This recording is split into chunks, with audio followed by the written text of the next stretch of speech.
estudo aqui, nós falamos mais no sermão temático. Quando nós abordamos o sermão temático, vocês perceberam que é muito parecido com a ideia-mãe, né? Lembra? Que a gente tem que ter uma ideia-mãe, trabalhar naquela ideia-mãe. Então, o sermão, quando você tem um tema, você tem que trabalhar em cima daquele tema. Você vai fazer uma afirmação, seja ela qual for, dentro da Bíblia, aquilo é um tema, né? E aí você vai ter que provar aquilo que você falou. Nós temos o privilégio de ter a Bíblia, e assim como a irmã Cássia fez, nós vamos provar aquilo que nós falamos pelos textos bíblicos. Então, ela colocou aqui 2 versículos, né? E aí ela conseguiu provar que Deus, ele cuida de nós, tá bom? Então, vamos para o sermão textual aí, página 126. O sermão textual é um pouco diferente. Vocês vão ver que é um pouco diferente. Definição, né? O sermão textual é aquele em que as divisões principais se originam de um texto que geralmente se encontra numa pequena porção da palavra de Deus. É por isso que ele se chama textual. Por quê? Porque a mensagem que você vai transmitir, ela é tirada diretamente do texto. Os pontos principais que você vai abordar se encontram dentro do texto que você leu.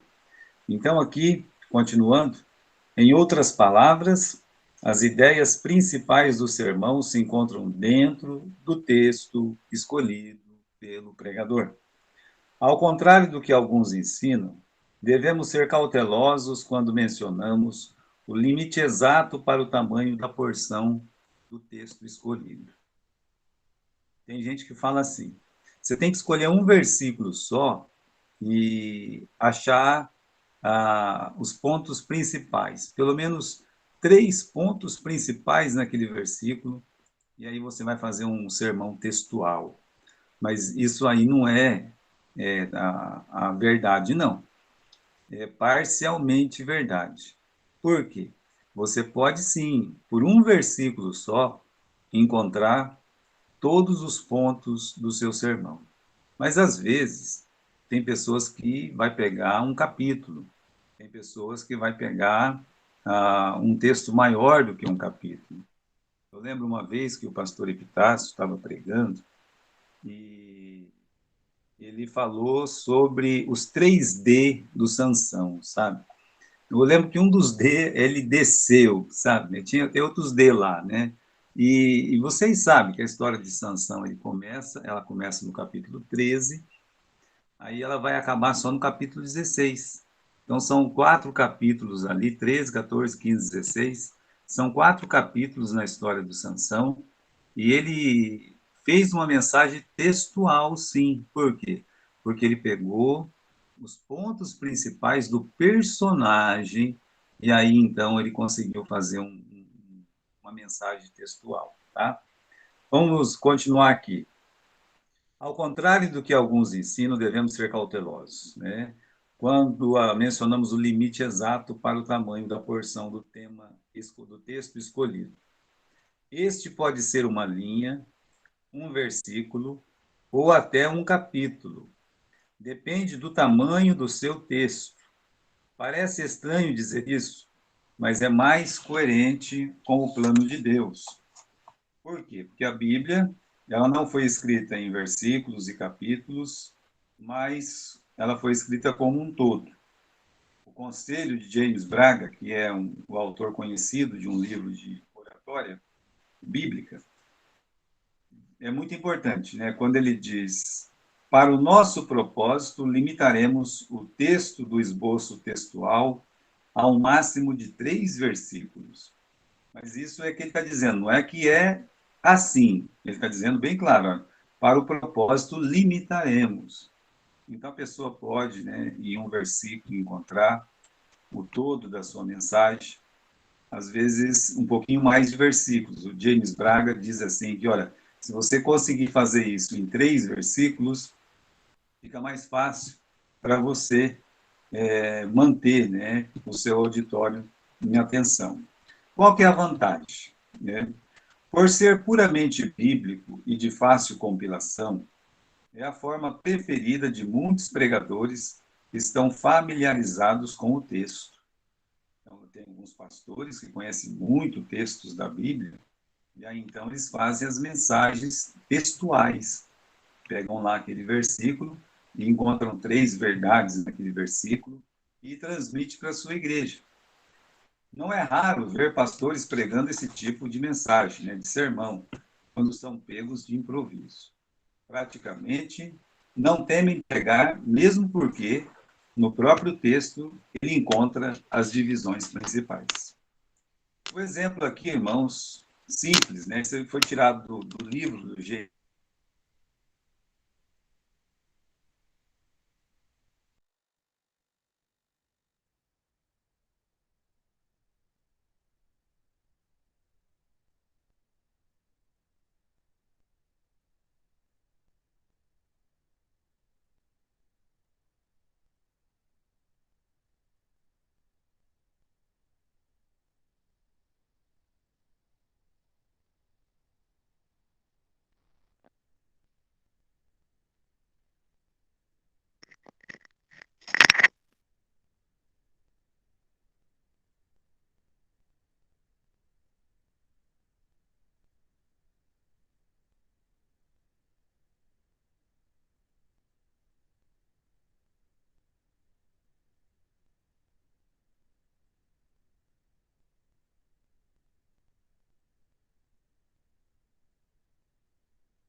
O pessoal, estou de volta. Onde é que eu parei? Oi? Estava lendo o texto bíblico, na parte da Onde que eu parei?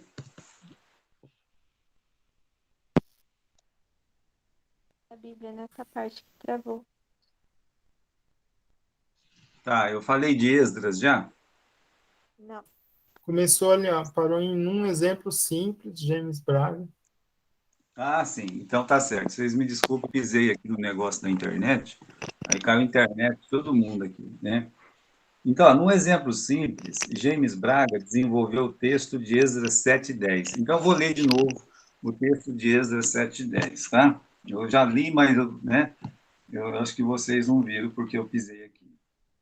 Esdras tinha preparado seu coração para buscar a lei do Senhor e para cumpri-la e para ensinar em Israel os seus estatutos e os seus juízos. Então, veja só como é que o James Braga ele fez o sermão textual nesse versículo. Então vamos lembrar, ele pegou um texto, quer dizer, ele pegou um versículo da Bíblia, e dentro deste texto, dentro deste versículo da Bíblia, ele vai encontrar os pontos principais da sua mensagem. O que ele fez aqui? Título: Dando prioridade às coisas importantes. Tema: o propósito do coração de Esdras. Né? Então, aí ele tem uma afirmação aqui, né? Querendo ou não, toda mensagem tem que ter uma afirmação. A afirmação dele aqui seria o seguinte, né? Eu colocaria assim: a necessidade de priorizar as coisas mais importantes. Né? As coisas mais importantes devem vir primeiro. Eu colocarei assim, do jeito que está escrito aí, é do jeito que está no livro, tá? Para ficar mais fácil para a pessoa entender, eu colocaria, olha, a, a importância da prioridade sobre as coisas mais importantes, né? Aí o primeiro ponto, por quê, né? Aí ele coloca assim, estava disposto a conhecer a palavra de Deus, né? O segundo ponto, só em negrito lá, ele estava disposto a obedecer a palavra de Deus. E terceiro ponto, ele estava disposto a ensinar a palavra de Deus. Então, são três coisas aqui que ele tirou do texto, três pontos principais, né? Agora, vamos colocar o que ele disse aqui, tá? Como tema, o propósito do coração de Esdras. Hoje eu gostaria de falar para vocês sobre o propósito do coração de Esdras. Aí é claro que antes de eu começar a mensagem, eu ia explicar para a igreja, eu sei que vocês fazem isso, quem foi Esdras. Esdras foi um sumo sacerdote, né, que morava lá na Babilônia, mas aí um dia ele veio para Israel, veio lá para Jerusalém, e quando ele veio para Jerusalém, antes disso, ele tinha um propósito no coração dele. Hoje eu gostaria de falar sobre esse propósito. Qual era o propósito do coração de Esdras? Primeiro, né, Esdras, ele estava disposto a conhecer a palavra de Deus. Bem, mas conhecer a palavra de Deus, nós podemos conhecer a palavra de Deus. Você vai na igreja, ouve a palavra, você conhece, não é? É importante conhecer a palavra de Deus, tá? E só conhecer a palavra de Deus não deve ser nosso único propósito. Conhecer a palavra de Deus é muito bom, mas não é isso somente que basta na vida cristã. Esdras tinha um segundo propósito. O segundo propósito de Esdras é que o coração dele estava disposto a obedecer a palavra de Deus. Então, não basta nós conhecermos a palavra de Deus, é preciso obedecer a palavra de Deus. Então, quando nós conhecemos, nós podemos obedecer. E se a gente conhece e não obedece, nós somos duplamente culpados. Agora, para um cristão, não basta apenas conhecer a palavra de Deus e obedecer a palavra de Deus. É preciso ele fazer algo mais. E é por isso que tem o terceiro propósito do coração de Esdras. O terceiro propósito do coração de Esdras, né, é que ele estava disposto a ensinar a palavra de Deus, né? Então, você vai perceber que esses três pontos, quando ensinado na igreja, talvez você até já ensinou esses três pontos na igreja, enche a igreja de alegria. As pessoas geralmente não vão esquecer essa mensagem, porque essa é uma vantagem do sermão textual, que a pessoa fixa a mente dela, fixa os olhos dela naquele versículo que o pastor escolheu. Então, ele vai pegar os pontos principais. E você vai ver aqui que esses três pontos, capítulo 7, versículo 10, do livro de Esdras, eu vou ler de novo. Olha lá. Porque Esdras tinha preparado seu coração para buscar é conhecer, né? Ele queria buscar, conhecer a palavra de Deus. Segundo, né? Ele queria cumprir é obedecer, né? E terceiro, e também ensinar em Israel. Você percebeu que os três pontos principais da mensagem foi tirado do texto. Foi tirado de apenas um versículo. Então, eu quero que você coloque isso na sua cabeça. O que é um sermão textual? Sermão textual é quando você encontra os pontos principais da sua mensagem no texto que você escolheu. Pode ser um versículo, pode ser dois, pode ser três, tá? Pode ser até um capítulo inteiro. Mas se você conseguir fazer num versículo só, amém, né? Como aconteceu aqui com o James Braga. Ah, vamos continuar aqui na página, tem a página 127, né? Eu não queria falar desse aqui. Deixa eu ver uma outra coisa aqui. Vamos ver se vou dar uma pulada aqui, tá bom?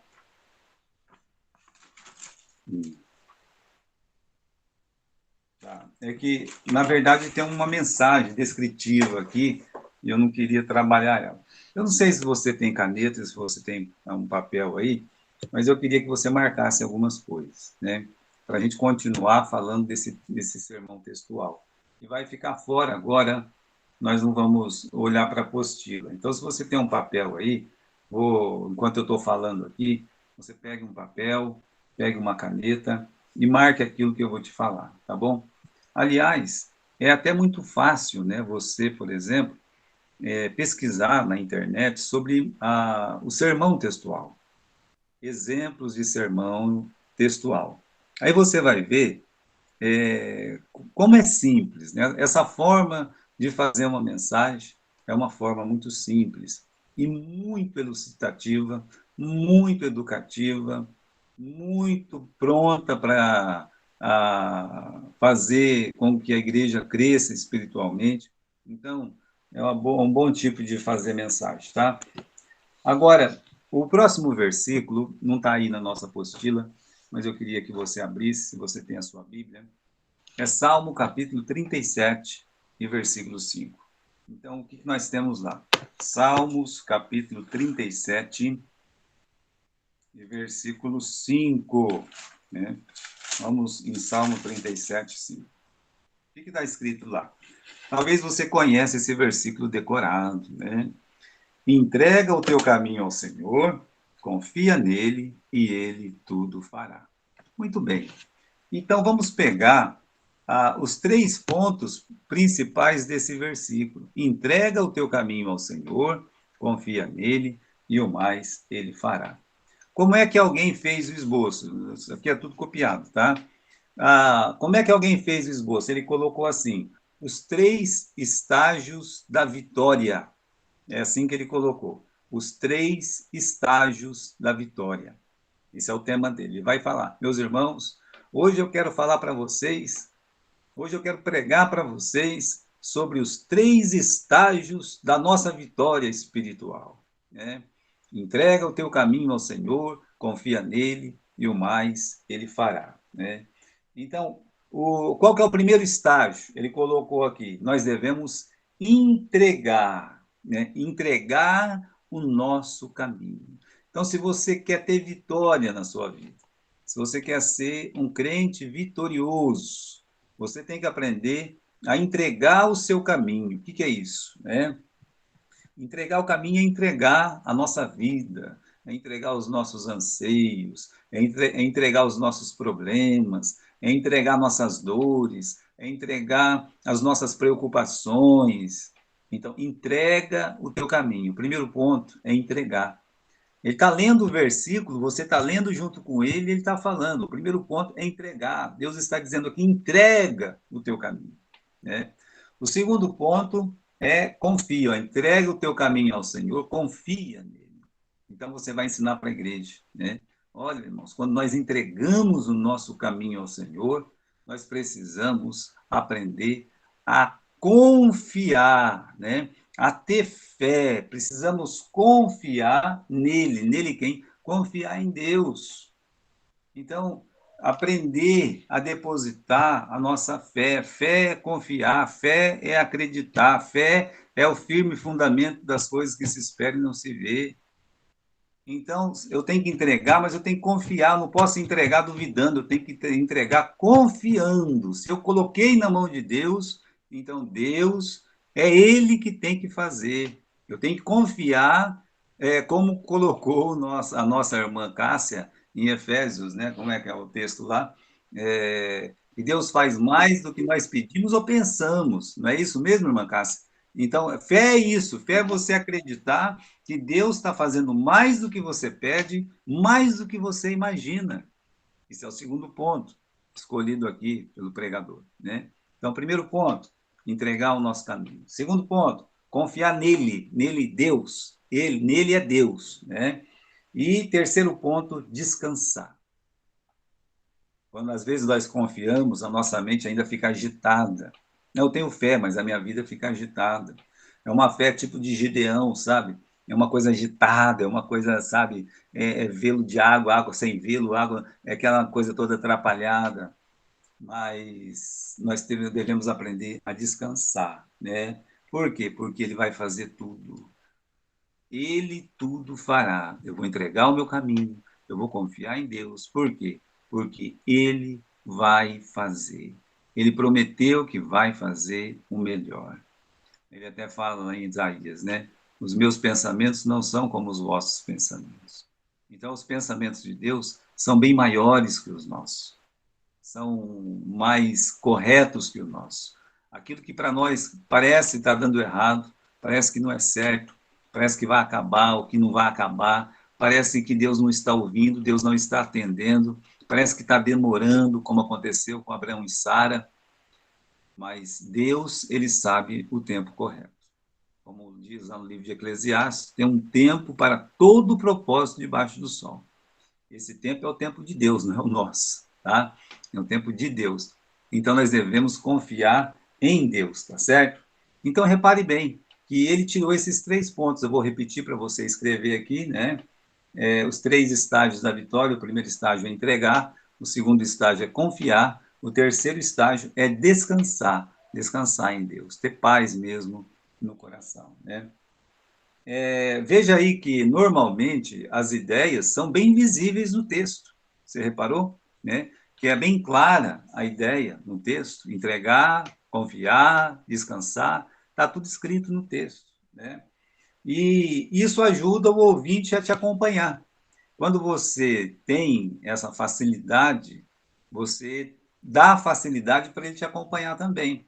Então, o textual, o sermão textual, ele facilita para você, e quando facilita para você, acaba facilitando para o outro também. Né? Outro quem? Para o ouvinte. O ouvinte é o maior beneficiado quando as coisas estão claras na sua mente. Quando tudo está claro na sua mente, o beneficiado é quem? O beneficiado é quem está ouvindo. Né? Então, nós temos um outro aqui, né? João 3,16, 14,6, perdão, né? João 14,6. Entrega o teu caminho ao Senhor, né? 14,6, desculpa aí, perdão, né? Disse-lhes Jesus, obrigado, viu, Daniel? Disse-lhes Jesus, eu sou o caminho e a verdade e a vida. Ninguém vem ao Pai senão por mim, né? Então, como é que esse camarada colocou o título da mensagem dele? Jesus, ele é tudo para o crente. Jesus é tudo para o crente. Assim que ele colocou, né? Eu sou o caminho, a verdade e a vida. Então, o primeiro ponto, ele diz assim: Jesus é tudo. Jesus é o caminho, né? É o caminho para o céu. Jesus é o caminho para a felicidade. Jesus é o caminho para as bênçãos. Jesus é o caminho para os braços do Pai. Entende? Jesus, ele é tudo para o crente. Ele é o caminho, né? Jesus, ele é a verdade. A verdade que liberta. Jesus é a verdade que nos empurra para frente, né? Jesus é a verdade que nos anima, nos fortalece. E aí, o terceiro ponto diz que Jesus, ele é a vida. É uma vida que nos dá salvação, mas é uma vida que nos dá vida abundante. Então, Jesus é o caminho, Jesus é a verdade e Jesus, ele é a vida abundante. Uma vida abundante não é uma vida sem problema. Uma vida abundante não é uma vida sem dor. Uma vida abundante não é uma vida alheia às coisas que acontecem neste mundo. Uma vida abundante é uma vida vivida diante do Senhor, com as vitórias que diariamente Ele nos dá. Então, esse foi o jeito que esse camarada separou a mensagem dele, né? E Jesus é tudo para o crente, né? Veja só que o sermão textual sempre leva o ouvinte para a Bíblia, porque ele vai insistir na Bíblia. Então, o sermão textual leva o ouvinte para a Bíblia, para a palavra de Deus, né? Como aconteceu nesses 4 exemplos que nós citamos, né? Vamos citar um outro exemplo aqui, tá? O propósito dos dons, Efésios capítulo 4, versículo 11 e 12. Efésios capítulo 4, versículo 11 e 12. O propósito dos dons. Então, esse é um outro exemplo que o camarada, né, ele tirou 3 pontos aqui sobre o propósito dos dons. Vamos ler Efésios 4, 11 e 12. E ele mesmo deu uns para apóstolos, outros para profetas, outros para evangelistas, outros para pastores e doutores, querendo o aperfeiçoamento dos santos, para a obra do ministério, para a edificação do corpo de Cristo. Então, aqui vai ficar claro 3 pontos. Primeiro ponto, né, é equipar obreiros, tá? Equipar os obreiros. Qual é o propósito de dons? Ele mesmo deu uns para apóstolos, profetas, evangelistas, equipar. Então, Deus nos equipa para ser um profeta, um apóstolo, tá? No caso, esses 2 ministérios se extinguiram já no Novo Testamento. Nós não somos apóstolos porque não estamos entre os 12. E sobre os profetas cessaram. Então, e outros para evangelistas, pastores e doutores. Agora, essas três nos cabem, né? Então, Deus nos equipa para ser um evangelista. Deus, ele quer que sejamos evangelistas, que possamos abrir a Bíblia para as pessoas e falar de Jesus. Ser evangelista é falar do Evangelho. Deus, ele quer que sejamos pastores, que possamos cuidar do seu rebanho, que possamos levar as pessoas a beber em águas tranquilas, em verdes pastos, poder apacentar o rebanho de Deus com amor. Deus nos capacita para ser doutor, ter um conhecimento mais profundo da Bíblia. Então, o primeiro ponto é equipar obreiros, equipar líderes. Esse é o primeiro propósito. Segundo propósito, está escrito no texto, Veja só que esse equipar líderes não está escrito no texto, tá? Mas é tirado do texto. Agora, o segundo propósito está escrito no texto, querendo o aperfeiçoamento dos santos, tá? Então, o segundo propósito é que os santos são aperfeiçoados, os santos são os crentes. Então, quando tem uma igreja que tem evangelista, pastores e doutores, as pessoas individualmente, elas crescem, individualmente. Então, há um aperfeiçoamento dos santos. Quando se tem pessoas, líderes equipados, eles podem ensinar, e aquelas pessoas que são ensinadas, elas serão aperfeiçoadas. Porque o que realmente nos aperfeiçoa dia a dia é a palavra de Deus. E o terceiro ponto é edificar a igreja. Então, querendo o aperfeiçoamento dos santos, para o caminho, para a obra do ministério e para a edificação do corpo de Cristo. Então, repare, são os 3 pontos desse tema, né? O propósito dos dons. Primeiro, equipar obreiros. Segundo, aperfeiçoar individualmente os crentes. Terceiro, coletivamente, né? Edificar a igreja. Um propósito para a liderança, um propósito para os membros de uma forma individual e um propósito no coletivo, para a igreja como um todo. Entende? Aí você vai trabalhar esses 3 pontos da mensagem, né? No caso aqui, o propósito dos dons. Depois, meus irmãos, mais um aqui, né? Vamos, mais um. 1 Coríntios, capítulo 13, versículo 13, né? Veja só, 1 Coríntios, capítulo 13 e versículo 13. Agora, pois, permanecem a fé, a esperança e o amor. Estes 3, mas o maior destes é o amor. O tema da mensagem colocado lá é os 3 pilares da vida cristã, né? O tripé do cristianismo. Os 3 pilares da vida cristã. Então, qual é o primeiro pilar da vida cristã? É a fé. Né? O primeiro pilar é você crer. Primeiro que é você acreditar no que a palavra de Deus diz sobre Deus, sobre Cristo, sobre o Espírito Santo, sobre a igreja, sobre a sua vida, sobre o que você deve fazer ou o que você não deve fazer. Então, esse é o primeiro pilar, é a fé. Segundo pilar, a esperança. Um cristão que vive neste mundo, ele precisa ter esperança. Se ele é uma pessoa que ele acredita nas promessas de Deus, então ele tem que ter esperança, porque muitas das promessas de Deus demoram para chegar. Demora. De Moisés levou 40 anos, de Abraão levou 25 anos, de Noé levou 120 anos. Então nós temos que ter não apenas fé, nós temos que ter esperança. E o terceiro é o amor. Porque o amor, meus irmãos, o amor é o que rege tudo. O que é o amor? O amor é quando você abre um espaço no seu coração para o próximo. É quando você coloca o próximo como morada de você.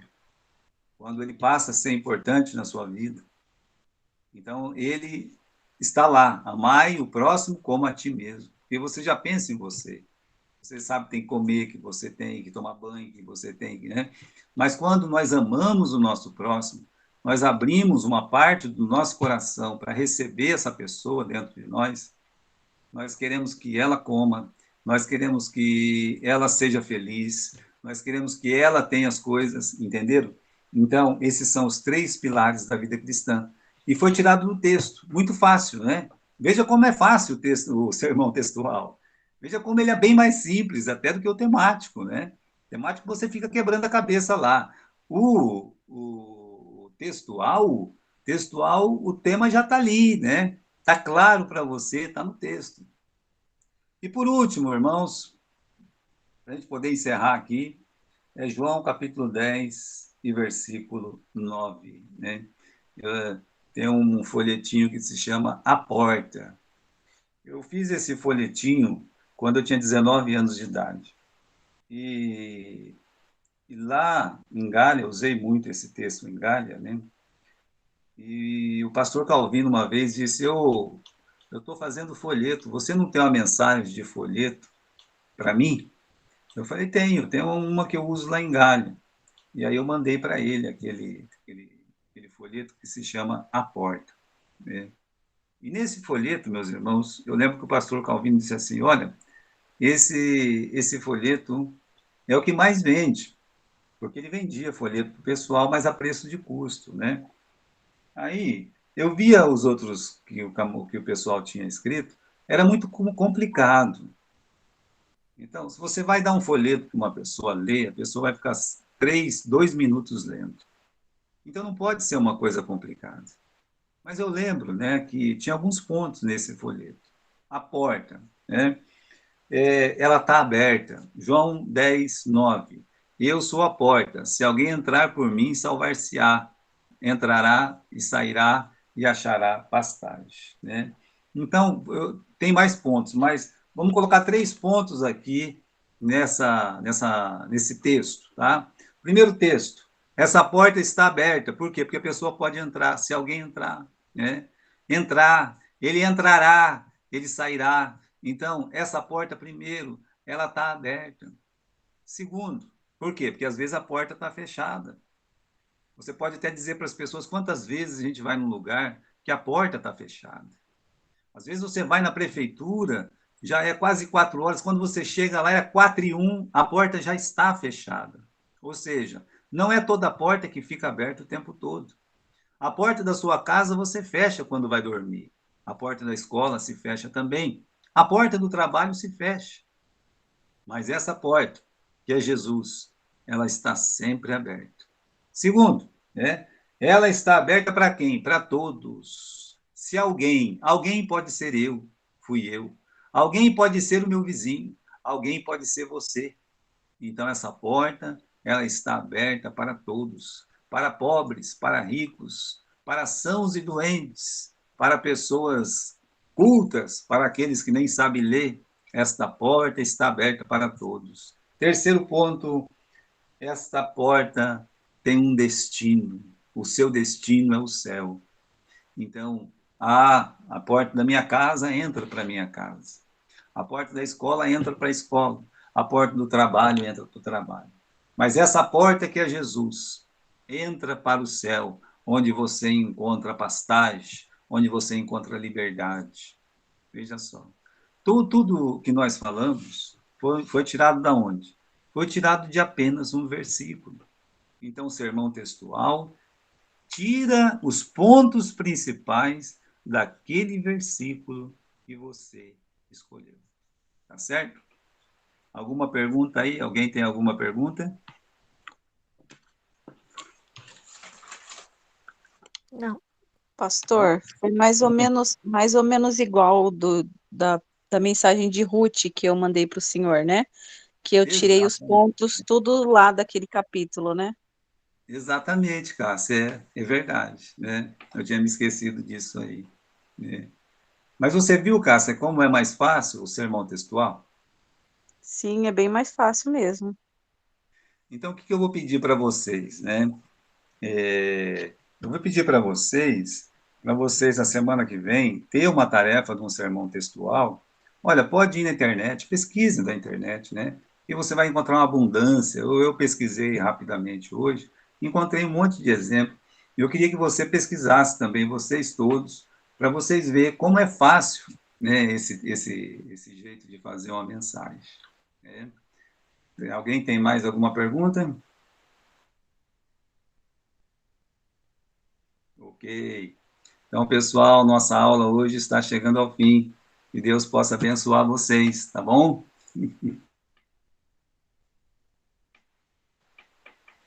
Tchau.